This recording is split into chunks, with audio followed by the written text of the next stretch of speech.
নমস্কার বন্ধুরা, কেমন আছেন সবাই? আমরা ভালো আছি, আশা করছি আপনারাও ভালো আছেন। রন্ধনে শাশুড়ি বৌমার বন্ধন পরিবারে আপনাদের আরও একবার স্বাগত জানাই।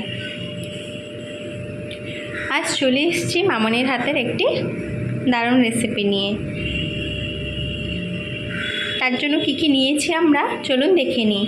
আমরা এখানে ঘরে থাকা পাঁচমিশালি সবজি বেশ পাতলা পাতলা করে কিছুটা কেটে নিয়েছি। এর মধ্যে আছে আলু, কুমড়ো, পেঁপে, ভেন্ডি, বেগুন, কিদুলি, আর নিয়েছি ইলিশ মাছের মাথা কিছুটা ভালো করে ভেজে গুঁড়ো করে নিয়েছি গ্রেট করা আদা, সামান্য পাঁচফোড়ন, দুটো শুকনো লঙ্কা, কিছুটা সর্ষে বাটা, আর লবণ, চিনি পরিমাণ মতো, হলুদ গুঁড়ো, জিরে গুঁড়ো, ধনে গুঁড়ো, কাশ্মীরি লঙ্কার গুঁড়ো, আর লাগবে পরিমাণ মতো জল। দারুণ স্বাদের এই পাঁচমিশালি সবজিটা ইলিশ মাছের মাথা আর সর্ষে বাটা দিয়ে খেতে কিন্তু দুর্দান্ত হয়। আসুন আমরা রান্নাটা শুরু করি। এই দেখুন বন্ধুরা, মামনি মাছের মুড়োগুলো ভেজে নিয়েছিল ইলিশ মাছের, সেই তেলটার মধ্যে দিয়ে দিচ্ছে পাঁচফোড়ন, দিচ্ছে শুকনো লঙ্কা। এবার শুকনো লঙ্কা আর পাঁচফোড়নটা ভালোভাবে তেলের মধ্যে নেড়ে নিচ্ছে।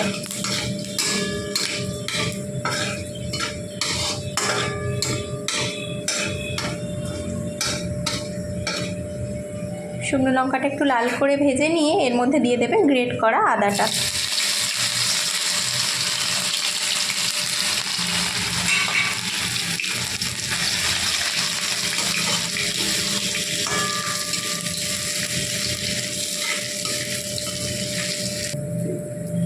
এবার দিয়ে দিচ্ছে কেটে ধুয়ে রাখা সবজিগুলো।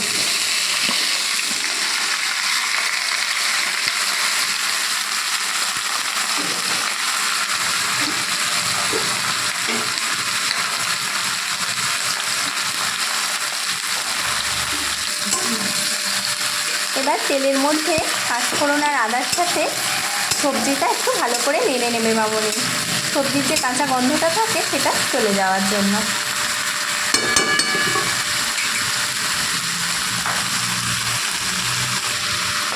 সবজিটা একটু তেলের মধ্যে নেড়ে নিয়ে মামনি দিয়ে দিচ্ছে পরিমাণ মতো লবণ। লবণ দিয়ে ভালোভাবে আবার নেড়ে নেবে।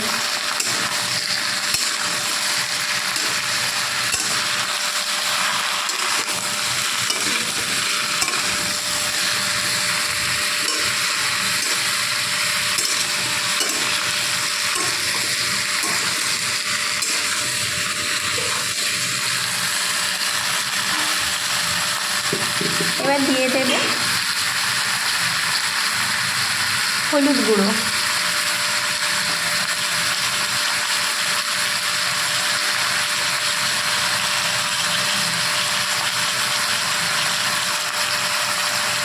দিয়ে দিচ্ছে জিরে গুঁড়ো, দিচ্ছে ধনে গুঁড়ো,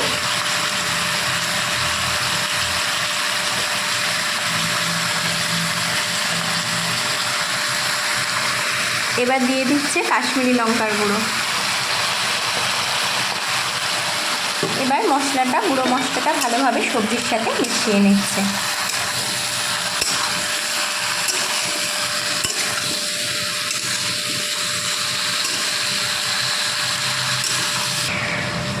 এই দেখুন বন্ধুরা, মামনি মশলাটা ভালো করে নেড়ে নিয়ে এবার দিয়ে দিচ্ছে পরিমাণ মতো জল।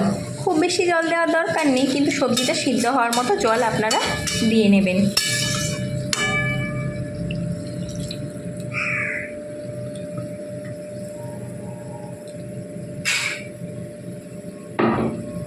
এবার মিনিট 10 জন্য মামনি ঢাকা দিয়ে গ্যাসের ফ্লেমটা একটু কমিয়ে সিদ্ধ হতে দেবে সবজিটা। আসুন 10 মিনিট পরে আমরা আসছি। এই দেখুন বন্ধুরা, সবজিটা আমাদের বেশ অনেকটা হাফ সিদ্ধ হয়ে এসছে। এবার মামনি ভেজে রাখা মুড়োগুলো দিয়ে দিচ্ছে।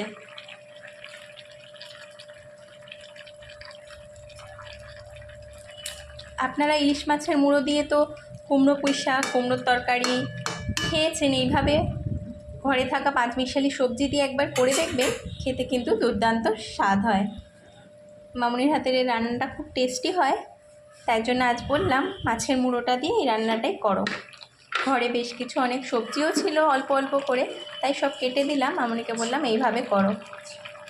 এবার দিয়ে দিচ্ছে পরিমাণ মতো চিনি। মিষ্টিটা একটু দিতে হবে, যেহেতু সব রকম সবজি আছে, একটু মিষ্টি না দিলে তরকারিটা স্বাদ হবে না। এই পর্যায়ে আপনারা একবার লবণ চিনি সব টেস্ট করেও দেখে নেবেন। যদি মনে হয় নতুন লাগবে কিছু তাহলে দিয়ে নেবেন আপনাদের পরিমাণ মতো।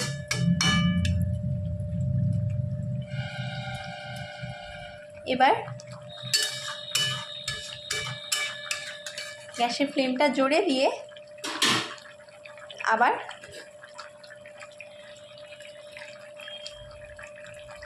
বেশ কিছুক্ষণ ফুটিয়ে নিয়ে তার মধ্যে মামনি দিয়ে দেবে বেটে রাখা সর্ষেটা।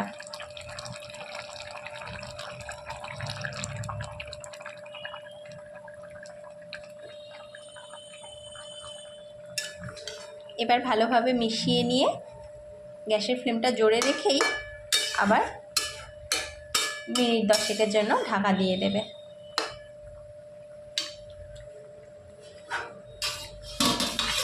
আসুন 10 মিনিট পরে আমরা আসছি। আসুন বন্ধুরা, আমরা দেখি আমাদের সবজিটা কতদূর হলো।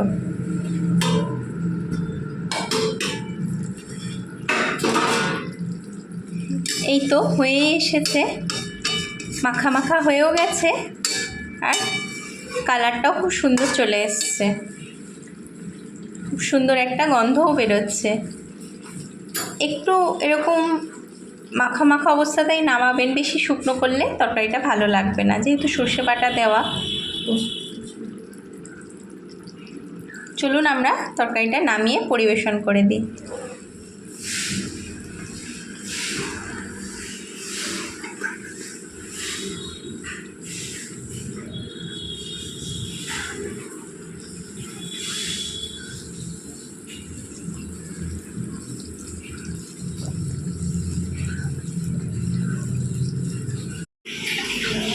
এই দেখুন বন্ধুরা, মামনির হাতের 5 মিশালি সবজি দিয়ে ইলিশ মাছের মাথার যে রান্নাটা হয়েছে সেটা আমরা পরিবেশন করে দিয়েছি।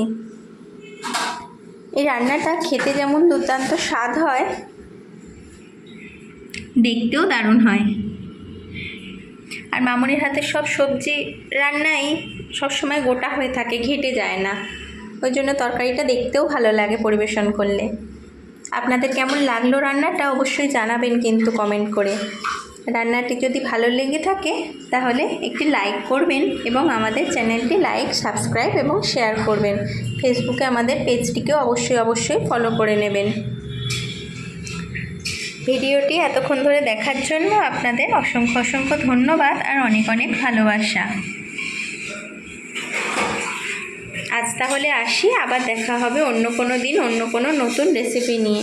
ততক্ষণ আপনারা ভালো থাকবেন, সুস্থ থাকবেন।